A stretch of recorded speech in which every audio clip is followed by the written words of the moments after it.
Dracula की कहानी। एक बार की बात है, ट्रांसिल्वेनिया नामक स्थान पर एक विशाल और डरावना महल स्थित था, जहां काउंट ड्रैकुला नामक एक अमर पिशाच रहता था। यह महल बहुत ही अजीब और भयावह था और लोग इसके पास जाने से डरते थे। ड्रैकुला को खून पीने की भूख थी और वह हर रात अपने महल से निकलकर शिकार की तलाश में जाता था। एक दिन एक अंग्रेज युवक जोनाथन हरकर ड्रैकुला के महल में आता है। जोनाथन एक वकील था जिसे ड्रैकुला की संपत्ति के संबंध में कुछ कागजात तैयार करने के लिए बुलाया गया था।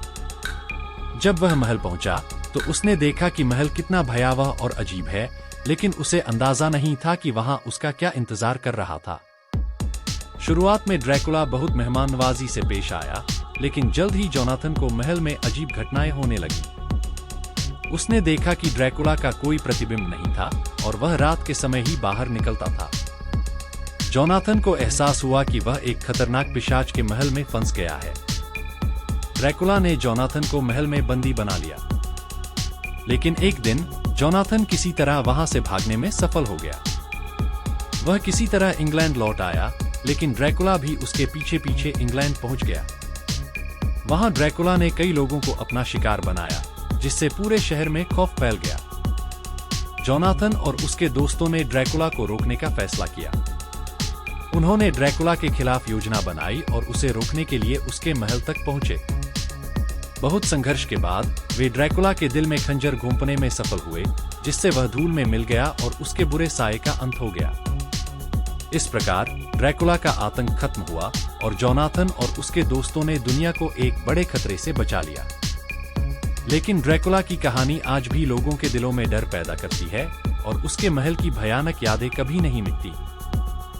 ड्रैकुला के खात्मे के बाद जोनाथन और उसके दोस्तों ने सोचा कि अब सब कुछ सामान्य हो जाएगा, लेकिन ड्रैकुला के आतंक ने उनके जीवन में एक गहरा निशान छोड़ दिया था।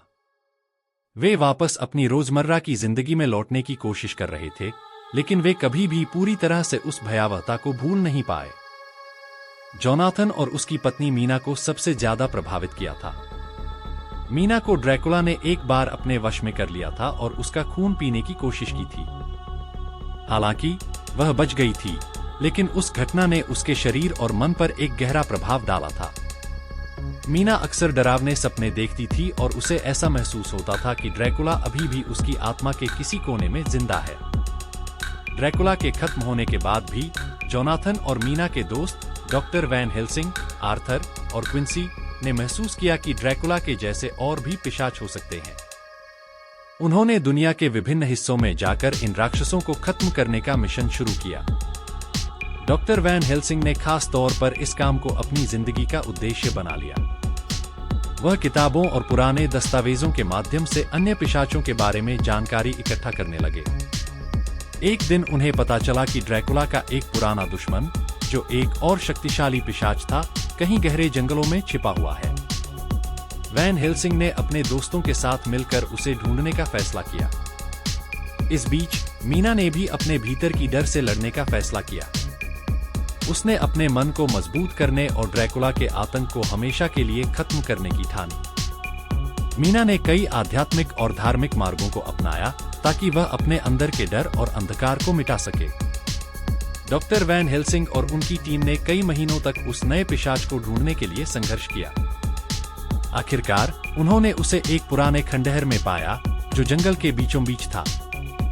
वहां एक भयानक लड़ाई हुई, लेकिन वे उस पिशाच को खत्म करने में सफल रहे। इसके साथ ही उन्होंने यह सुनिश्चित किया कि ड्रैकुला की तरह कोई और पिशाच दुनिया में आतंक न फैला सके। इस प्रकार जोनाथन, मीना और उनके दोस्तों ने न केवल ड्रैकुला का अंत किया, बल्कि उसकी तरह के अन्य पिशाचों का भी सफाया किया।